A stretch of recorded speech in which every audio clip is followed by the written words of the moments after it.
नमस्कार, स्वागत है आपका JNTV न्यूज में। मैं नेहा परिहार आपके साथ। आज हम आपके लिए लेकर आए हैं सूरत का एक और सनसनीखेज मामला शादीशुदा प्रियंका साडा नाम की एक महिला की हत्या से जुड़ा है। प्रियंका अचानक हो गई थी घर से गायब।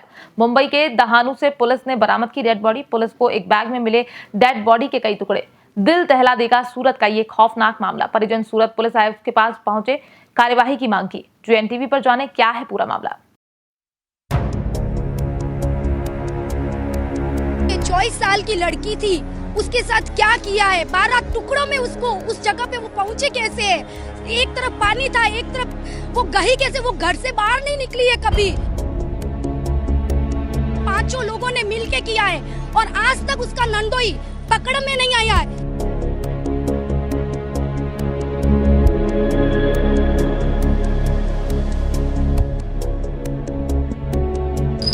और वो ऐसी बिल्कुल भी नहीं है कि जाके सुसाइड कर सके, और पुलिस को पूरी जांच करनी चाहिए।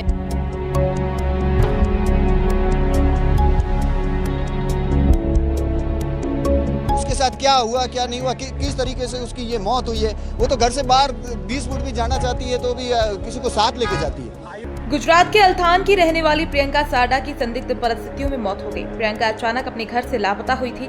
इसके बाद 8 मई को पुलिस को मुंबई के दहानू से उनका बैग में शव बरामद हुआ। प्रियंका के परिजनों ने उनके ससुराल वालों पर हत्या करने के आरोप लगाए हैं। इसी को लेकर परिजन पुलिस आयुक्त के पास पहुंचे और मामले में शिकायत दर्ज करवाई।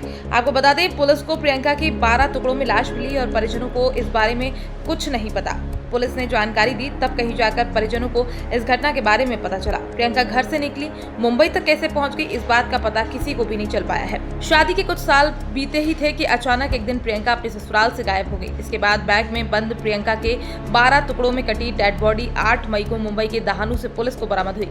डेड बॉडी बरामद होने के बाद उसकी पहचान करने के लिए पुलिस ने परिजनों को सूचना दी। इसके बाद परिजन मुंबई के लिए रवाना हुए और पहचान की तो वो प्रियंका ही निकली। इसके बाद मुंबई के दहानू पुलिस से डेड बॉडी बरामद कर सूरत लाया गया। इसके बाद अल्थान पुलिस थाने में मामला दर्ज कराया।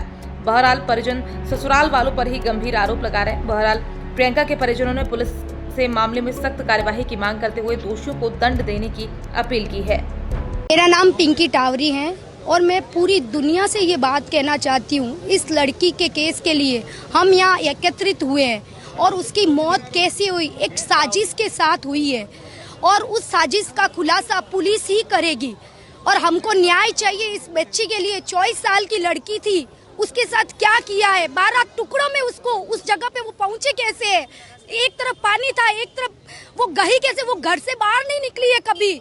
मैं उसके साथ रही हुई हूँ, बच्ची इतनी सी मेरे सामने बड़ी हुई है। उस रात हमारे सबके रोंगटे खड़े हो गए थे कि उस बच्ची के साथ हुआ क्या आखिर। हमारे आज भी हम उसका नाम लेके हमारे अंदर वो आवेश फूट रहा है। यदि हमको न्याय नहीं मिला तो हम जहाँ हमको जाना पड़ेगा हम सब मिलके जाएंगे, लेकिन उस बच्ची को पुलिस को न्याय दिलाना पड़ेगा। जो विरोधी भागे हुए हैं उनको पकड़िए और जिसको छोड़ा है उसको वापस पुलिस में डालिए। उस बच्चे के साथ बहुत गलत हुआ है।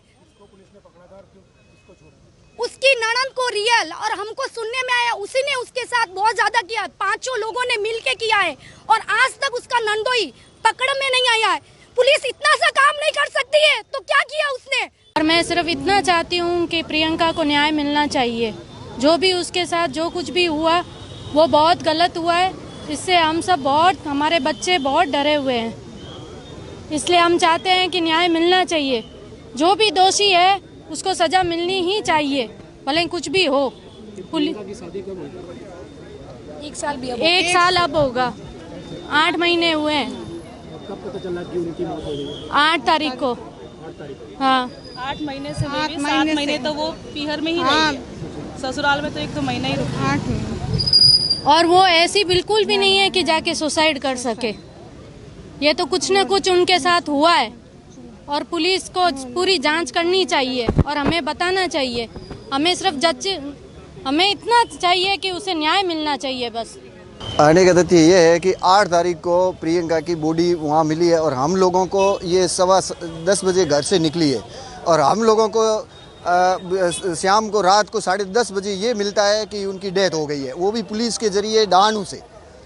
और दोपहर को यदि कोई उनके मतलब हमारे कंवर साहब को जो मिली थी उनको जानकारी ये थी कि भाई वो कहीं गुमशुदा हो गई है, घर से निकली है और अभी हमारे को मिली नहीं है। और उन्होंने सामने वालों ने जो ससुराल पक्ष वाले थे उन्होंने FIR भी दर्ज करवाई थी, लेकिन हम लोगों को, हम घर वालों को किसी को कोई भी इन्फॉर्मेशन नहीं दी उन्होंने।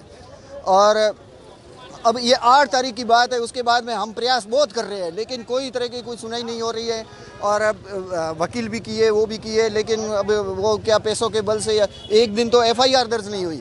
8 तारीख के दिन जिस दिन वो हुई है तो उस दिन रात भर को ये लोग सब कोशिश किया लेकिन FIR भी दर्ज नहीं की। FIR लगता है कि इस पे किसके ऊपर शंका है, कौन करवा सकता है? हमारे को यही शंका है कि भी जो उनके घर वाले हैं या तो वही बता सकते हैं, वो चलने वाली जाने वाली तो चली गई, अब वो घर वाले ही उनको बता सकते हैं कि भाई क्या हुआ, उसके साथ क्या हुआ क्या नहीं हुआ, किस तरीके से उसकी ये मौत हुई है। वो तो घर से बाहर 20 फुट भी जाना चाहती है तो भी किसी को साथ लेके जाती है। आयुक्त से क्या मांग करेंगे आज? और हमारे को तो पूरी शंका है कि उनके पूरे घर वालों का ये पूरा उनके द्वारा षड्यंत्र रच के प्लानिंग करके उसको मारा गया। आज यहाँ पर आए हैं, क्या मांगे लेके हम आए हैं? यही मांग लेके आए कि उसके ये पुलिस कार्रवाई कर सकती है व्यवस्थित तरीके से, और जो भी है ये क्या नाम